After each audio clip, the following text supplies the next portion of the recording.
अस्सलाम वालेकुम स्टूडेंट्स आज की जो वाइट बोर्ड की प्रेजेंटेशन है फार्मेसी टेक्नीशियन फार्माकोलॉजी यूनिट 3, इसमें जो हमारा आज का टॉपिक है वो है इनडायरेक्ट रिवर्सेबल कोलिनर्जिक एगोनिस्ट। इससे प्रीवियस लेक्चर के अंदर हमने पढ़ा था डायरेक्ट एक्टिंग कोलिनर्जिक एगोनिस्ट, यानी ऐसी ड्रग के बारे में पढ़ा था जो कि स्टाइलकोलिन की तरह काम करती हैं। और आज जो हम पढ़ेंगे उसमें ये ड्रग जो है वो इनडायरेक्ट एक्टिंग करती है, स्टाइलकोलिन की तरह डायरेक्ट एक्टिंग नहीं करती, उनके रिस्पेक्टिव रिसेप्टर्स पे जाके बाइंड नहीं होती, बल्कि ये इनका जो मैकेनिज्म ऑफ एक्शन है, ये स्टाइलकोलिन की जो अवेलेबिलिटी है वो जो सनेप्सिस हैं वहाँ पे उसकी अवेलेबिलिटी को ज़्यादा देर तक इंक्रीज़ करती है, जिसकी वजह से उसका इफ़ेक्ट जो है स्टाइलकोलिन का उसको अपना जो फिजियोलॉजिकल प्रोसेस है वो करने का मौका मिल जाता है।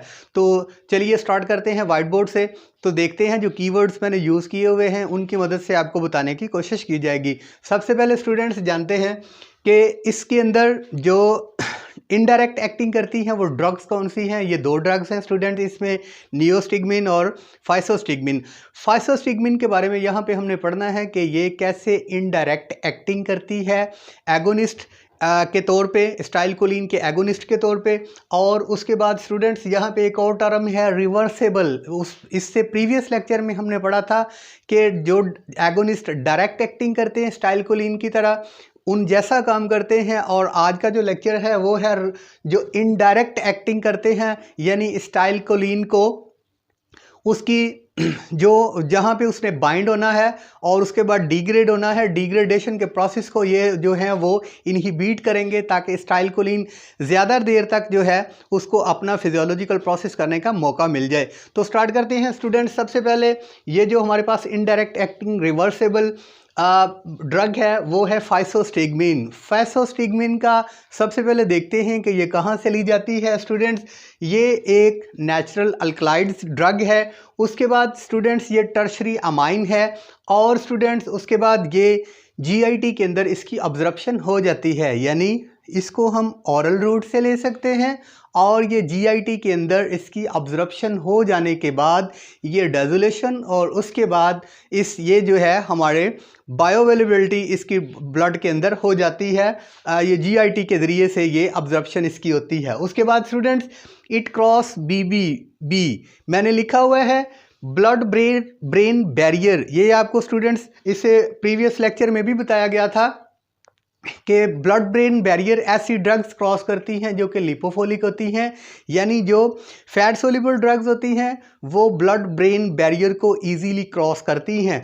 सो जब ये ब्लड ब्रेन बैरियर को क्रॉस करती है तो इसकी अवेलेबिलिटी ब्रेन के अंदर हो जाती है, और वहाँ पे जाके क्या करती है, ये सेंट्रल नर्वस सिस्टम को स्टिमुलेट करती है। उसके बाद स्टूडेंट्स फाइसोस्टिग्मा का मैकेनिज्म ऑफ एक्शन मैं आपको बता देता हूँ, और इस मैकेनिज्म ऑफ एक्शन को देखते हुए आपको पता चल जाएगा कि जो स्टाइलकोलिन डायरेक्ट एक्टिंग जो ड्रग्स कर रही थी उनके काम करने का तरीका, और जो इनडायरेक्ट रिवर्सेबल मैकेनिज्म है इस फाइसोस्टिग्माइन का, इसकी भी आपको समझ आ जाएगी। तो यहाँ पे मैंने स्टूडेंट्स ड्रा किया है डायग्राम प्री साइनेप्टिक नर्व और पोस्ट साइनेप्टिक नर्व्स का मैकेनिज्म ऑफ एक्शन। इसका सुन ले कि किस तरह से जो है इसका मैकेनिज्म ऑफ एक्शन है, काम करने का इसका तरीकाकार क्या है। स्टूडेंट्स फाइसोस्टिग्माइन क्या काम करती है इनडायरेक्टली तौर पे, कैसे स्टाइलकोलिन की अवेलेबिलिटी को बढ़ाती है। सबसे पहले स्टूडेंट्स यहाँ पे देखिए मैंने दो नर्व्स प्री सिनेप्टिक और पोस्ट सिनेप्टिक जो हैं उनके डायग्राम बनाए हैं। उसके बाद मैंने यहाँ पे ये जो डायग्राम बना है यहाँ पे स्टाइलकोलिन की रिलीजिंग है। स्टाइलकोलिन प्री सिनेप्टिक नर्व्स में जो जब सिंथेसाइज हो जाता है उसके बाद ये आता है ये साइनेप्स के अंदर आके स्टूडेंट्स इसने अब स्टाइलकोलिन ने आके बाइंड होना है अपने रिसेप्टर्स के साथ जो कि पोस्ट सिनेप्टिक नर्व्स के ऊपर प्रेजेंट है। यहाँ पे इसने बाइंड होके जो इफ़ेक्ट देना है वो इसका इफ़ेक्ट होगा बायोलॉजिकल इफ़ेक्ट होगा या फिजियोलॉजिकल इफ़ेक्ट होगा। अगर डायरेक्ट कोलिनर्जिक एगोनिस्ट की बात की जाए तो वो डायरेक्ट इस रिसेप्टर के साथ आके बाइंड होती है और अपना फिजियोलॉजिकल एक्शन शो करती हैं, फार्माकोलॉजिकल एक्शन शो करती हैं। अब इनडायरेक्ट ड्रग जो है वो किस तरह से स्टाइलकोलिन की एगोनिस्ट है कि वो जो ड्रग है वो क्या करेगी, ये मैं आपको प्रोसेस दोबारा बता देता हूँ कि जब यहाँ पे डायरेक्ट एक्टिंग स्टाइलकोलिन अगर न्यूरोट्रांसमीटर यहाँ पे आके बाइंड होता है तो अपना इफेक्ट शो करता है। इफेक्ट शो करने के बाद वो न्यूरोट्रांसमीटर स्टाइलकोलिन जो है उसको कोलिनिस्टरेज एक इंजाइम है, वो इंजाइम इसको डिग्रेड करता है। स्टूडेंट्स, जब कोलिनिस्टरेज इंजाइम इसको डिग्रेड करता है तो ये कोलिन और एसीटेट में टूट जाता है। अब हमने देखना है कि फाइसोस्टिग्माइन जो है वो इनडायरेक्ट जो है वो कैसे एगोनिस्ट के तौर पे काम करती है। अब इसने क्या करना है, फाइसोस्टिग्माइन ने जब इस ड्रग को हमने लिया तो इसने क्या करना है कि इसने कोलिनिस्टरेज इंजाइम्स, ये जो डायग्राम है मैंने कोलिनिस्टरेज इंजाइम्स का बनाया है, यहाँ पे आके फाइसोस्टिग्माइन ने आके बाइंड हो जाना है। इस इंजाइम्स की जो बाइंडिंग साइट है इसको ऑक्यूपाई करना है।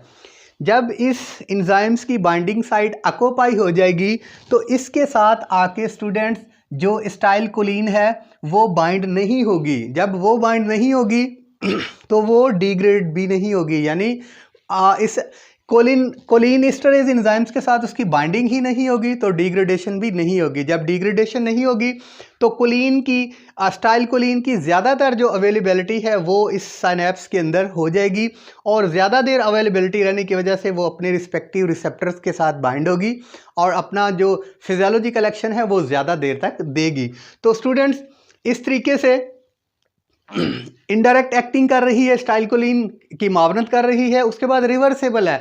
स्टूडेंट, इसके जो काम करने का तरीका है, जो इसका एक्ट है वो 2 to 4 आवर तक ये काम करती है और अगर हमने इस इफ़ेक्ट को रोकना है तो हम ये अपना इफ़ेक्ट देने के बाद, यानी रिवर्सेबल है, ये इफ़ेक्ट देने के बाद जो है दोबारा ये बाइंडिंग साइट को छोड़ देगी, स्टाइलकोलिन यहाँ पे आकर बाइंड होगी और उसकी डिग्रेडेशन हो जाएगी, यानी ये रिवर्सेबल है। इसको हम ये प्रोसेस जो है ज़्यादा देर के लिए नहीं है।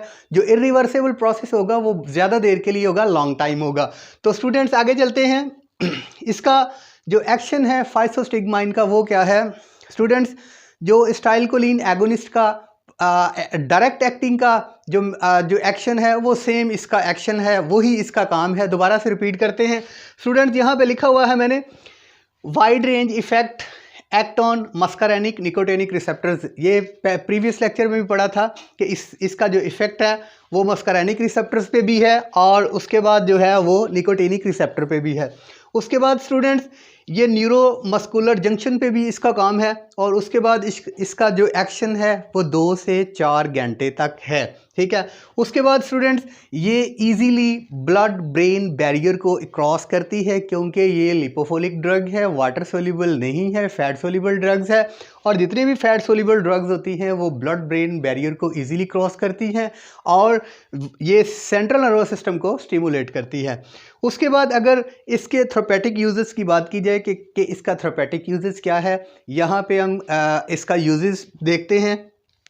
क्या करती है ये, increase intestinal and bladder mortality.